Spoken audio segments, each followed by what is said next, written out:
In the journey of life, we often have to take a look at where we are currently and then proceed from there. And in the case of a checkpoint environment, it's also nice to know what the defaults are or our starting positions so then we can continue from that point. And when it comes to user accounts, there are two default users that are created in a checkpoint environment, and those users are admin and monitor. Now, the admin account has full read-write capabilities for all the features. And that would include the web user interface and the CLI, the command line interface.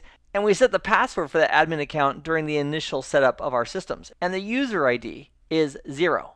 And that user ID of 0 implies, from a Linux perspective, root or King Kong access to the system. It's also got a role associated with it called the admin role, which, in addition to being equivalent of the root user, gives him all rights within the checkpoint environment.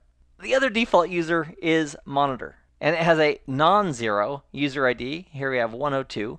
So if we were going to create another user, that next user might be 103 or 104, and so forth. And then for the role of monitor, it has a role associated with it of monitor role, which gives it read-only access to the system. And so with this monitor role, if we logged in as the user monitor, we would have read-only access and couldn't change anything except for our own passwords. And that brings me to another point. By default, there is no password associated with monitor, so we can't even log in until we initially set a password for the monitor user, and then we could go ahead and log in as the monitor user. And if you'd like to practice hands-on, you can log on to the CB2 Nuggets website and click on the link for the lab associated with this nugget. And from our management PC called Client-Nug, let's go ahead and double-click on this shortcut here for the web user interface for the security management server. So we'll double-click on that icon, and we'll log in as our admin user and supply the lab password and click Login. Now right here it's showing us that the configuration is locked, and that's very likely because I logged in previously and I just closed the browser. I did not use the logout option up here at the top right. And in Gaia, that's the operating system that this management server is running on, there can only be one entity at a time, one user if you will, that has a lock on the system. And that prevents two people trying to connect at the same time and both trying to make changes at the same time. So if we wanted to release that lock, what we could do is click on this lock symbol up here, and that will go ahead and override and remove the lock from the other administrator, or in this case myself from the other window that I closed, and allow me to have a lock from this web user interface. So I'm going to click on yes, and you'll notice the little lock symbol is no longer there, which implies that the session that we're currently logged in right now has a lock. And as a result, we can make changes. So over here on the left-hand side, if we scroll down to user management right here, and then below that, if we click on users, here it's showing us our admin account with a user ID of 0, and the monitor account with its user ID of 102. And one thing about these default user accounts is that we cannot delete them. So regardless of which one I select, there's no option for delete. Also notice up here it shows that I'm currently logged in as admin. So if we wanted to use the monitor account, we need to set a password for it. So with monitor selected, we click on reset password, and let's go ahead and supply a password. I'm just going to use the lab password, and then go ahead and repeat it to confirm and click OK. And also, what the heck, since we're logged in as admin, let's also create an additional user. So we'll click on add, and let's create a user called Bob, and we'll supply our lab password that Bob can use. It's also specifying the home directory for Bob on the security management server. It's also specifying by default the shell that Bob will be using.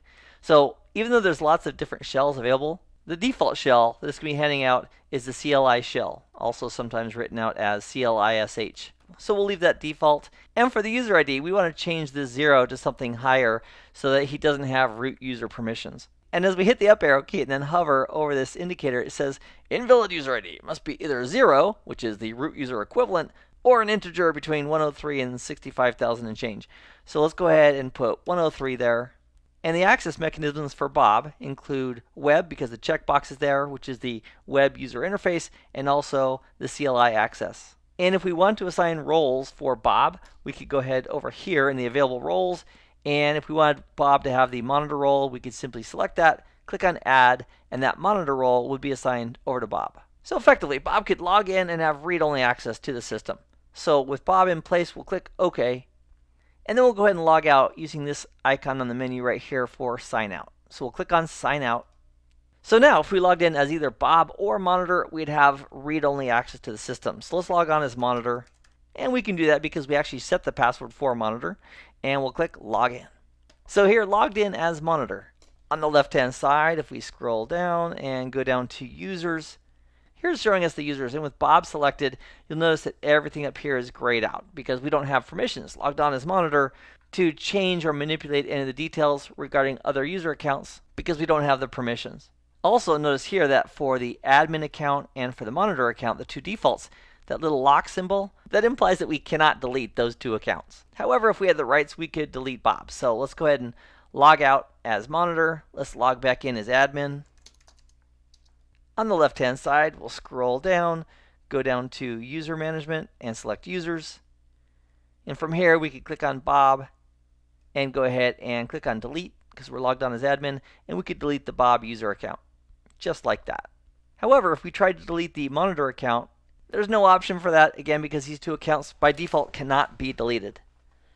In this Nugget and hands-on lab, we identified that there's two default users that cannot be deleted: admin with full King Kong rights who has a user ID of 0, and a monitor account that can't be used until we initially set a password for it. And once we do, the monitor account has read-only access to the system. And have some fun in practicing with user accounts in the hands-on lab. I hope this has been informative for you, and I'd like to thank you for viewing.